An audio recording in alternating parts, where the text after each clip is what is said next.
After Hamas accepted the latest hostage and ceasefire deal proposal negotiated by Egypt and Qatar, the Israeli officials claim that Biden administration knew about the proposal but did not brief Israel about it.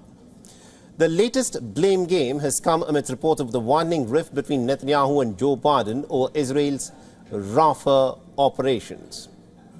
Now, according to an Axios report countering Israeli claim, a U.S. official has said that the American diplomats have been engaged with the Israeli counterparts and that there have been no surprises on the negotiations that have been conducted through the intermediaries in Doha and Cairo. The officials have also said that the Biden administration sees Hamas's response as a counter-proposal and not as a new proposal. Now, according to the Axios' report, the Hamas announcement surprised the Israeli government, which claimed that it did not receive the text of the group's response from the mediators until an hour after Hamas released its statement. After studying Hamas's response, Israel said that it was not the proposal that they had agreed to. And this is why Israel rejected that truce deal. Israel has further said that it contained many new elements that were not a part of the previous negotiations. Now, according to the Axios report, two senior Israeli officials have now claimed that when Hamas's delegation was in Cairo over the weekend, the Egyptians had given them a new proposal without coordinating with the state of Israel.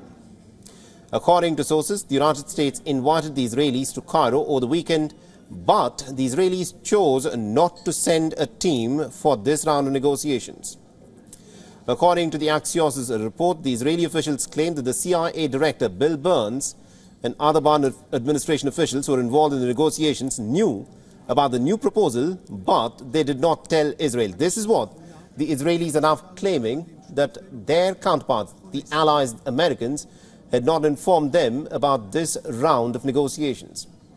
They also claimed that the last touches on the proposal were made on Monday morning in Doha with the Biden administration's knowledge. The CIA director, Bill Burns, spoke over the phone with the Israeli Minister of Defense, Yoav Gallant, who was surprised when Hamas released its statement. The two Israeli officials said that there was a feeling that the state of Israel had got played by the United States and the mediators. Believe it or not, that is a statement that the Israelis seem to be making, that they got played by the United States and the mediators. The proposal which Hamas has agreed upon lays out three phases, each lasting about 42 days, and this would see an end to the Israeli war on Gaza, as well as the release of Israeli captives held in the enclave and the Palestinians held in the Israeli prisons. But the Israeli War Cabinet has said that it will send a delegation to Cairo for talks with the Egyptians and the Qatari mediators to discuss the new proposal. The Burns is expected to be in Cairo when the Israeli delegation arrives. In his call with Netanyahu on Monday, Biden reportedly warned the Israeli Prime Minister against launching an offensive in southern Gaza city of Rafah. But hours after the call, Israel issued its second warning in a day for 100,000 Palestinians to flee from Rafah.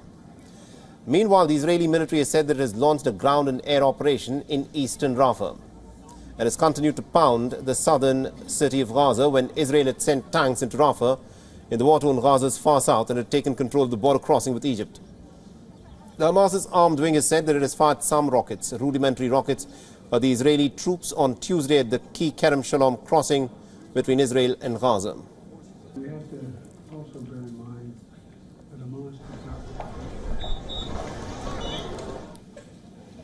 Whoa, okay.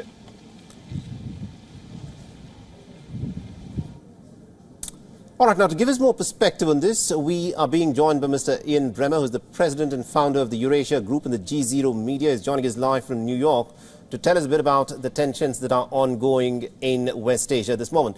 Now, Mr. Bremmer, thank you very much indeed for joining us here on WION. And let me in fact ask you this. Now, this particular escalation that the Israelis are making by their offensive on Rafah, do you think this will make Iran and its proxies to react? I think that part of the reason the Israelis have been fairly austere in how many troops they have on the ground in Gaza, and most of the actual troops have been withdrawn at this point, is because they're a small country, they're a small economy, and they want to make sure that they will be able to defend the northern border should hostilities open up with Hezbollah, whether the Israelis initiate them or whether it comes from Lebanon. I think that's an open question. If the Houthis are involved in a broader war, America is going to be involved in that. The UK is going to be involved in that. Probably Germany, France will be involved in that. If the Iranians are involved in a direct war, the U.S. will be involved. So, I mean, certainly there is an interest of the Israelis to the Israeli government, certainly, in recognizing that if they're poking the bear in Iran and Iran responds and retaliates in a spectacular way, then the Americans will get involved in the war. And you will remember. But also, Mr. Bremer, now at this point of time, the United States has been making a lot of noises saying that it wants a truce deal to go ahead. Do you think the United States can stop this escalation, and how can it do it?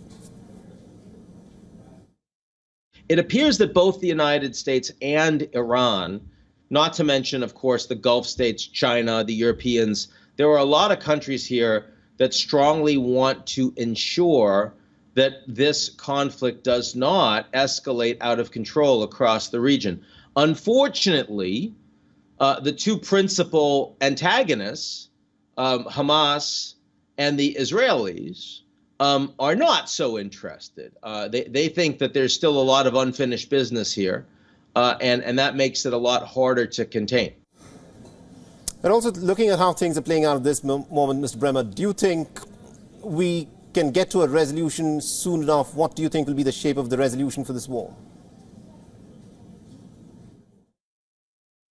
I can see what the resolution looks like in the sense that, you know, a Palestinian Authority with a technocratic government needs to be running Gaza, and the security needs to be provided externally, maybe with Egyptian soldiers and Gulf money and support from the U.S. and the UN. I mean, I can see that outcome being successful, but I don't see this Israeli government supportive of that outcome. So we would need a new Israeli government, which could happen within 6 or 12 months. For all the latest news, download the WION app and subscribe to our YouTube channel.